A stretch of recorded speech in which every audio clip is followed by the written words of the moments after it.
Hi అండి, అందరూ ఎలా ఉన్నారు? బాగున్నారా? Welcome to my YouTube channel mumps recipes. ఈరోజు మన ఛానల్లో ఆలూ బీన్స్ ఫ్రై ఎలా చేయాలో చూద్దాము. దానికోసం ముందుగా కడాయి పెట్టుకుని ఆయిల్ అయితే వేసుకుందాము. ఇందులోకి అయితే పోపు దినుసులు, ఎండుమిర్చి, అలాగే వెల్లుల్లి, కరివేపాకు కూడా వేసుకొని ఇవి కొంచెం ఫ్రై అయిన తర్వాత ఇందులోకి అయితే బీన్స్ వేసుకుందాము.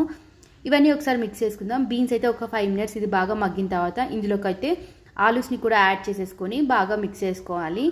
కొంచెం సేపు ఇది మగ్గిన తర్వాత ఇందులోకి అయితే పసుపుని కూడా యాడ్ చేసేసుకొని మిక్స్ చేద్దాము. ఆ తర్వాత మనం కట్ చేసుకొని పెట్టుకున్న ఆనియన్స్ అలాగే పచ్చిమిర్చిని అయితే యాడ్ చేసేసి మిక్స్ చేద్దాము. మీరు కూడా ఒకసారి ఇలా ట్రై చేయండి, చాలా బాగుంటుంది. ఆ తర్వాత ఇందులోకి కొంచెం ఉప్పుని కూడా యాడ్ చేసేసుకుందాము.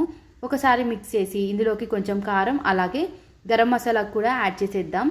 ఇవన్నీ ఒకసారి అయితే మనం బాగా మిక్స్ చేసేద్దాము. ఒక 10 నుంచి 15 నిమిషాలు అయితే వీటిని బాగా ఫ్రై చేసుకోవాలి. అంతే, ఎంతో టేస్టీ అయిన ఆలూ బీన్స్ ఫ్రై అయితే రెడీ అయిపోయింది. మీరు కూడా ఒకసారి ఇలా ట్రై చేయండి. Thank you. Please subscribe to my YouTube channel.